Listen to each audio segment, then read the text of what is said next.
বাংলাদেশের দক্ষিণ পশ্চিমাঞ্চলে কুষ্টিয়া জেলার ছোট্ট অথচ প্রাণবন্তর একটি উপজেলা খোকসা। আর এই খোকসার বুকে গড়ে উঠেছে এক ব্যতিক্রমী সৌন্দর্যের আধার, ইউটিউব ভিলেজ পার্ক। শুধু ঘোরার জায়গা নয়, এই পার্ক এখন হয়ে উঠেছে স্থানীয় তরুণদের একটি স্বপ্ন দেখার কেন্দ্র।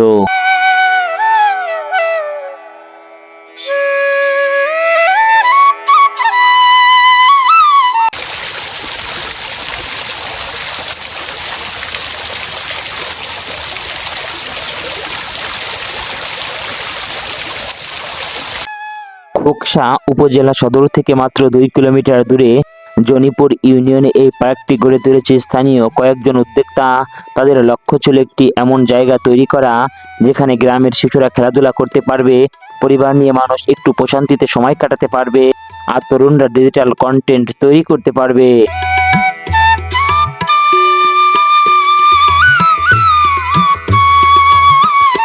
ইউটিউব ভিলেজ পার্ক নামটি একটু অদ্ভুত মনে হতে পারে, কিন্তু নামের মধ্যে লুকিয়ে আছে এই পার্কের বিশেষত্ব। এখানে প্রতিদিন কেউ না কেউ মোবাইল ক্যামেরা হাতে ভিডিও করছে, কেউ করছে ব্লগ, কেউ শর্ট ফিল্ম, কেউ বানাচ্ছে ইউটিউব কন্টেন্ট।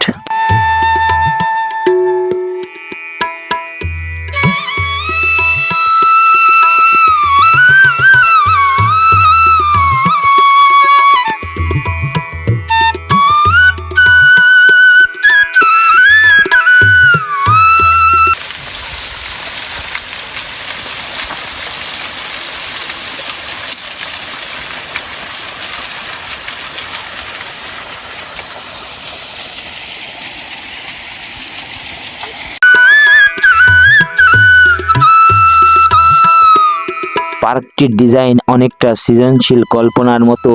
রয়েছে ছোট ছোট কটেজ, বাঁশ দিয়ে তৈরি মাচা, কৃত্রিম পুকুর, ফিশ পেডিকিউর জোন, ব্রিজ, গ্রামীণ পরিবেশে ফটোশুটের জন্য মনোরম লোকেশন। পুরো পার্ক জুড়ে ছড়িয়ে ছিটিয়ে আছে নানা রকম কাঠের সাইনবোর্ড, অনুপ্রেরণাদায়ক উক্তি আর ইউটিউব চ্যানেলের আরকিউ কোড।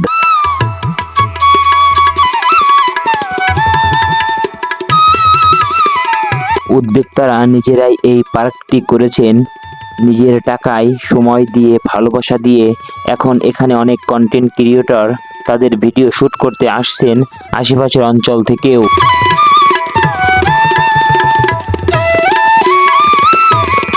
ইউটিউব ভিলেজ পার্ক আসলে এই শুধুই একটি পার্ক নয়, এটি একটি স্বপ্ন, একটি প্ল্যাটফর্ম এবং প্রমাণ যে অল্পতে অনেক কিছু সম্ভব যদি থাকে ইচ্ছা আর সৃজনশীলতা।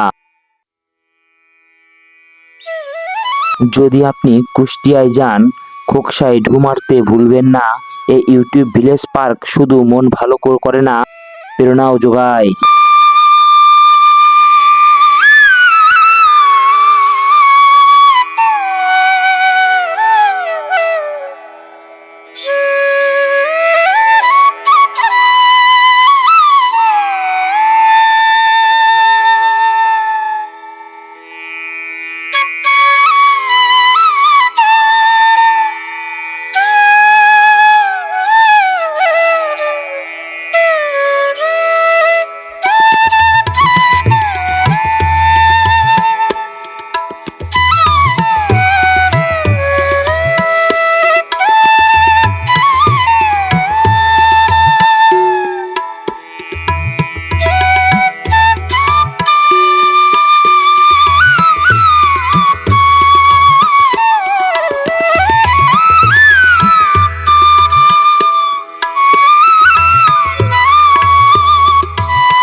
এদের অনেক চ্যানেল আছে, ইউটিউব চ্যানেল, মানে মানুষকে রান্না বান্না করে খাওয়াতো, মানে যে মালিক।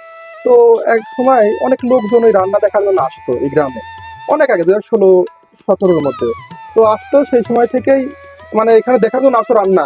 তো রান্না তো দৈনিক করা সম্ভব না, তো দৈনিক রান্না করতো না, তো এরা মূলত মানুষ আসি ফেরত যেত কিছু কিছু লোক।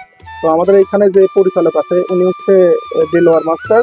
তো ওই আঙ্কেলই আসলে মানুষের জন্য এই ঘোরার জায়গা, মানে বসার জায়গা, এখানে আসলে ফুচকা চট্টরি না, পাশে রেস্টুরেন্ট আছে, ভালো চাইনিজ খাবার পাওয়া যায়, ওখানে শেফ আছে। আর মূলত ওই পার্ক তৈরি করছে লোকজন আসে যে সময় কাটাতে পারে। যেমন রান্না যেদিন থাকে না, মনে করেন রান্না আজকে নাই, তাহলে মানুষ হতাশা নিয়ে ফেরত যেত, মানে রান্না নাই চলে যাচ্ছে। কিন্তু কই কাকা বুদ্ধি করে মানে কিছু ফুল গাছ, একদম ন্যাচারাল ফুল গাছ, কয়েকটা রাইড টাইপ দিয়ে প্রথমে স্টার্ট করে। তারপরে মানুষের সাড়া পায়, সাড়া পাওয়ার কারণে আস্তে আস্তে বড় করার মানে ইচ্ছেটাই আছে, উদ্যোগে আছে। ভাই কি কি বাড়ি রান্না হয় এখানে? আসলে রান্নাটা হচ্ছে সপ্তাহে 3 দিন রান্না হয়। চ্যানেল তো একটা না, অনেকগুলো 4-5টা চ্যানেল আছে। যেমন অ্যারাউন্ড মি বিডিজি চ্যানেলটা, ওইটাতে ফলোয়ারও মেলা, সাবস্ক্রাইবার প্রায় 4.9 মিলিয়ন মতো। তো এখানে গ্রামের লোকজনের জন্যই রান্না করে। আপনার রান্না করে যেমন আছে, মাছ রান্না করে, মাছ মাংস, মানে বিভিন্ন রকম একদম, মানে গ্রামের পরিবেশে যেরকম হয় ওইরকম রান্না করে করে লোকজনের খাওয়ায় বিকাল টাইমে। অনেক মহিলা আছে কাজ করে চ্যানেলে, 14 জন মহিলা আছে, ক্যামেরাম্যান আছে, পুরুষও আছে, মানে বাজার সদাই করা, ম্যানেজ করা যতদূর লাগে। তো এক কথায় ওইটাই মূলত কাজ শুরু হয়, মানে ইউটিউব পার্কের আগে এইটা থাকে। তারপরে এখানে অনেকগুলো ফুল গাছ টাছ দিয়ে মানে বিভিন্ন ধরনের, মানে একদম, মানে ঘর বানাইছে কিছু মানুষের বসার জন্য, মানে পার্কের পরিবেশ করে একটা পার্কে রূপান্তরিত করছে এক কথায়।